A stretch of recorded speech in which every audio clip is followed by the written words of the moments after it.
Menantu yang buat pembangkang naik hantu.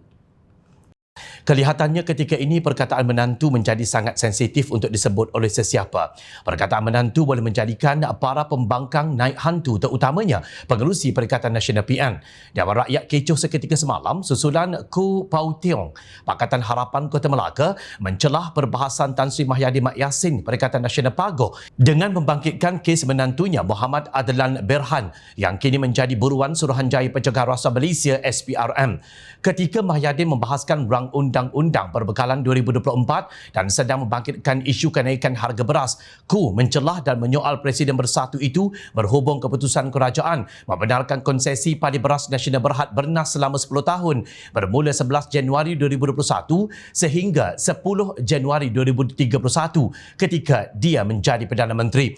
Ahli Parlimen DAP itu turut membangkitkan kes menantu Mahyadin yang masih di luar negara walaupun telah diletakkan dalam senarai notis merah polis antarabangsa Interpol kerana dikehendaki SPRM. Tidak puas hati dengan Ku, Mahyadin meminta Timbalan Speaker Alice Lau mengarahkan Ku menarik balik kenyataan tersebut. Tuan Speaker, perkara yang dibangkitkan oleh Kota Melaka tentang menantu saya dibuat dengan niat jahat. Saya minta dia tarik balik. Pasal perkara ini yang kita bahas bukan soal itu, katanya. Syahidan Kasim, Perikatan Nasional ARA kemudian bangun dan menjerit ini bangsat punya orang dan melabelkan Ku sebagai biadab. Ini bangsat punya orang ni. Ya. Apa? Ada betul. Biadab.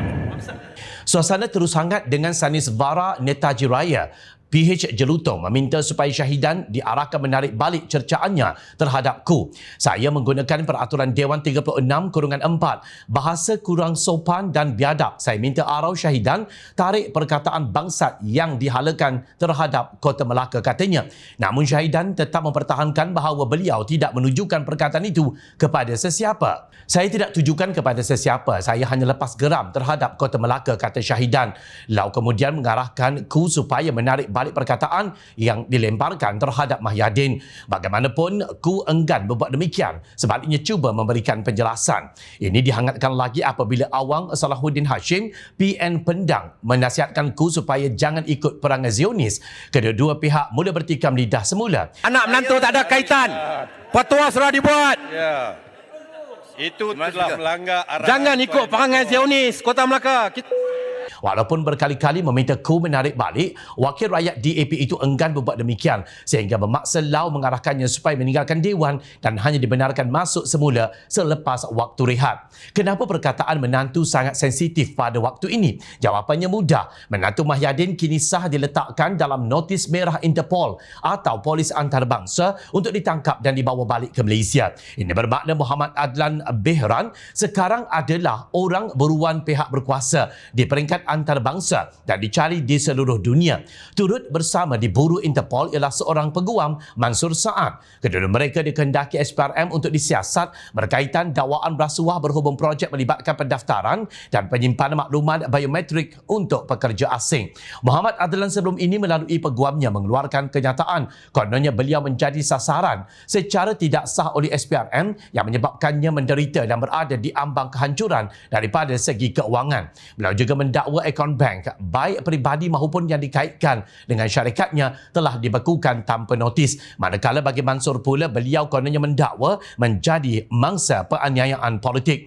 Dengan disenaraikan dalam notis merah Interpol, tidakkah Mahyadin merasa malu dengan apa yang berlaku dan diperbualkan seluruh dunia? Di mata umum, gambaran yang terpampang dan sedang diperkatakan ramai ialah menantu seorang bekas Perdana Menteri Malaysia sedang diburu dan kini diletakkan dalam notis merah Interpol berikutan enggan menyerah diri, di mana rasa tanggungjawab Mahyadin sebagai seorang pemimpin dan bekas Perdana Menteri.